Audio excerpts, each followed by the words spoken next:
Narrator slow, inviting, almost whispering. The desert has a way of making you feel small. It stretches forever. A sea of gold and rust that swallows the horizon. By day, the sun presses down until the air shimmers. By night, the heat disappears, and the world turns black and cold, with nothing but the stars for company. From a distance, it feels peaceful, quiet, safe. But if you've ever really spent time out there, you know that's not the truth. The desert isn't silent. It's listening. And it isn't still, it's watching. Every gust of wind sweeps away footprints. And sometimes, it uncovers things you'd rather not see. Bones, abandoned camps, half-buried objects that have no business being there. And sometimes, it uncovers you. Travelers have been crossing these wastelands for hundreds of years. Some chasing gold, some chasing freedom, some just chasing the horizon. Most make it through, some don't. And every so often, someone comes back with a story they can't quite explain.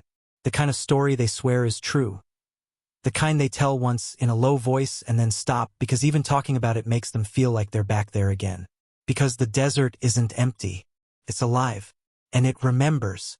Maybe you'll see strange lights that match your pace no matter how fast you drive. Or hear voices carried on the wind when you're miles from the nearest soul. Or stumble across a place that shouldn't exist. Not anymore, not in this world. These aren't campfire ghost tales meant to spook kids. They're real accounts, from people who made it out, and from the notes, photos, and recordings of a few who didn't. 3 stories, 3 different deserts, 3 moments when that vast, beautiful silence broke, and something answered back. Wind rises slightly, then fades to a still hush. Narrator slower, leaning in.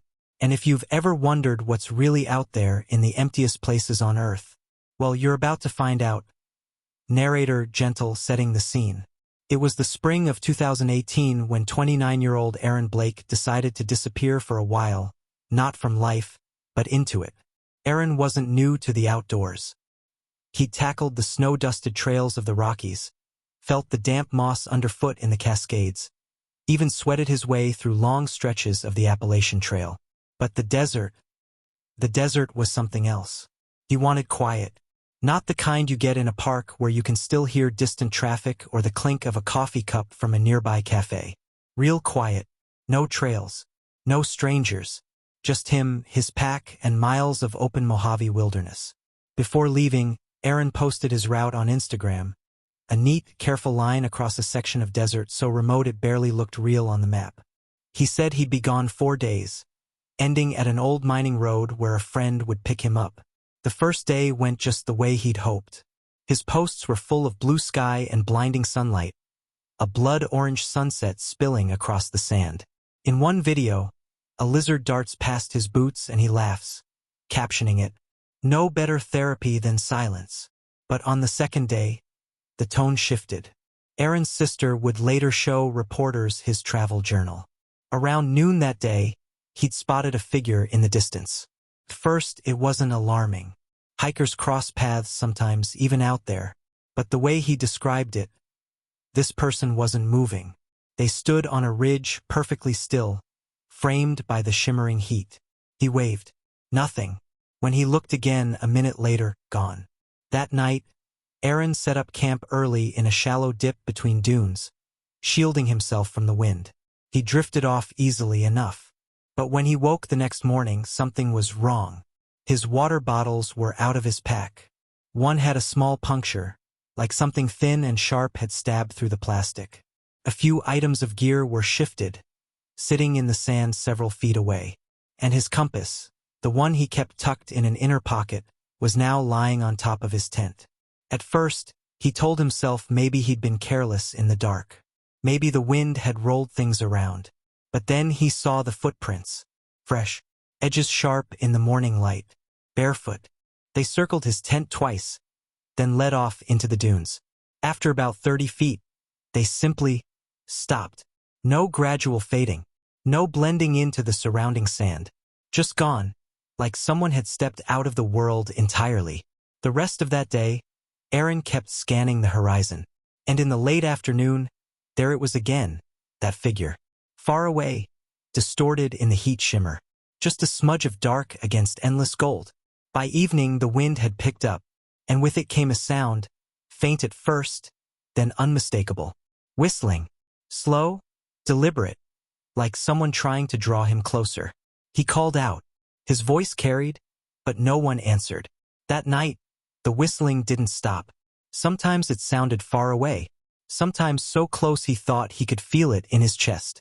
It moved around his camp, always just beyond the glow of his lantern. In his journal, he wrote his last entry on the morning of day 3. GPS weird. Keeps rerouting. I'm walking in circles. Can hear them sometimes. Not just whistling now. Talking. Can't make out words. Will push on at first light. That was the last anyone heard from him. When his friend arrived at the mining road the next afternoon, the spot was empty. Search and rescue teams combed the area for days. They found his tent, partially collapsed, his gear scattered. No footprints except the searcher's own. But his GPS tracker told a story. The last coordinates showed him walking in a perfect spiral, each loop smaller, tighter, until the signal simply stopped. They found his camera wedged under a rock half a mile from camp. The last clip was just 20 seconds. Shaky footage of the horizon. A blurry figure stands far away. The camera doesn't move, but somehow, the figure is suddenly closer. The clip ends mid-breath. Aaron Blake was never found. Narrator, measured, conversational. It was just after midnight when Daniel and Lisa found themselves driving through the Arizona desert. The kind of black, open stretch where the sky seems too big, and the road swallows the headlights whole. They were halfway through a cross-country move, their little SUV towing a small trailer filled with everything they owned. After hours of driving, the fatigue was setting in. Daniel glanced at the dashboard and saw the fuel needle sinking dangerously close to empty. The GPS didn't offer much hope. No towns, no gas stations, not even a rest stop for another 60 miles. They debated whether to risk pushing on or pull over and sleep until morning. That's when Lisa spotted something ahead, a faint cluster of lights flickering in the distance. As they got closer, the lights sharpened into the shape of a small gas station, sitting alone in the middle of nowhere like it had been dropped there by mistake. The sign buzzed and flickered, casting pale light over a cracked concrete lot. The building looked old, really old, like something you'd see in a faded postcard from the 1950s. Inside, the air was cool but carried a faint smell of dust and something stale. A tall, thin attendant stood behind the counter. His skin was pale, almost colorless, his face deeply lined. "Pump 3's working," he said. "No hello, no smile, just those 3 words in a flat, deliberate tone." Lisa headed for the restroom while Daniel stepped outside to pump gas. The pump was ancient, the kind with spinning metal numbers clicking into place. As he waited, Daniel glanced through the station's front window and noticed strange little details. A dusty rotary phone hung on the wall, the cord tangled. Stacks of yellowed newspapers sat by the counter, their headlines dated 1974. When Lisa returned, she was pale. "Someone was knocking from inside the wall," she whispered. Daniel blinked at her, thinking maybe she was joking, but her expression didn't change. Inside, he went to pay and his eyes caught on a framed photograph sitting on the counter. The picture showed the attendant, same height, same build, same exact face, standing in front of the very same gas station. A banner over the doorway read, "Grand Opening, 1956. Daniel asked about it. The man's lips curled, just slightly, not quite a smile. "Been here a long time," he said. They left quickly. The desert road stretched out behind them, a dark ribbon disappearing into nothing. Daniel checked his side mirror and froze. There was nothing. No lights, no flickering sign, no building, just black desert. 2 days later, on their return trip through the area in broad daylight, curiosity got the better of them. They drove the same road, searching for the spot. And they found it. Only there was no gas station, just sand, scrub, and the wind moving through it. Later, at a diner, they mentioned it to a local man sitting a few stools down. The man's face tightened. "That station burned down in 74, he said slowly. "Took the owner with it." Narrator, steady, hushed. They came for the thrill.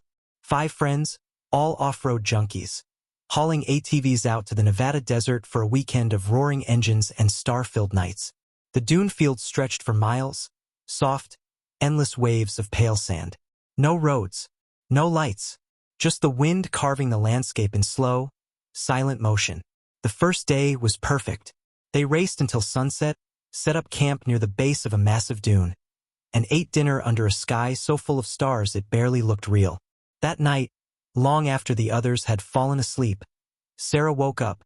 Something had pulled her from a dream, a sound. At first she thought it was the wind, but as she lay there, listening, the noise grew clearer. A woman crying.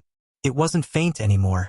It was close enough that Sarah could hear the shaky breath between sobs. She unzipped her tent and stepped into the cold night. The sound drifted from somewhere beyond the dunes, a strange, disorienting place where the moonlight flattened all sense of distance. She woke the others. Half asleep and joking nervously, they grabbed flashlights and tried to follow it, but the dunes seemed to move around them. No matter which direction they walked, they always ended up back at camp, and the footprints they left in the sand vanished as soon as they looked back. Around 3 a.m., a pale light appeared along the ridge, like someone carrying an old lantern. They climbed toward it, calling out, flickered, and went out. The crying stopped. That's when the whispering began. Low, soft, intimate. Each voice saying a name. Their names. On the second night, Matt went missing. One moment he was laughing by the fire, the next, gone. They found him half an hour later, standing barefoot in the middle of a dune valley, staring into nothing. His lips moved. The words were quiet. Come back, he whispered, over and over. When they touched his shoulder, he blinked hard, like waking from a dream. The final night was worse. The wind died completely, but the tents began shaking violently, the nylon walls bowing inward as if struck from all sides. Sand piled against the entrances, not blown, but pushed, like hands pressing in. They didn't bother packing. They grabbed what they could carry and ran toward the highway, the whispers following them through the dunes until the first light of morning. Weeks later, when they returned to retrieve the rest of their gear, there was nothing. No tents, no tracks, no sign they had ever camped there at all. Sarah says she still hears the crying in her dreams. And every time, the woman is closer. Narrator, low, steady. The desert is never truly empty. It watches. It remembers. It waits. Long before we carved roads through it, long before our maps gave it borders, it had already swallowed whole cities, whole cultures, leaving nothing but wind-scoured stone and shifting sand. And the desert is patient. You can hike for days without seeing another soul. You can look across the horizon and feel certain you are alone. But it only takes one moment, one sound, one shadow, to know you're not.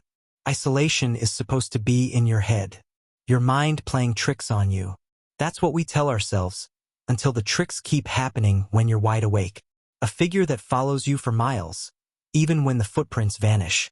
A building that stands in the middle of nowhere, but is gone when you come back. A voice calling your name from behind the dunes. A voice that sounds human, but feels older, deeper. The desert doesn't rush. It doesn't need to. Maybe it waits for you to make the wrong turn. Maybe it waits until the sun has burned the last bit of strength from your body. Or maybe it waits until you're curious enough to follow the sound just a little farther, to step past the point where you can still find your way back. And when it takes you, no one will see it happen. No one will hear you. There will just be sand, and wind, and silence. Music drops to a low hum. The wind grows faint, like it's moving away. Narrator, even quieter. Out here, there's no rush. The desert will still be here tomorrow, and the next day, and long after we're gone. It doesn't have to chase you. It just waits until you can't leave.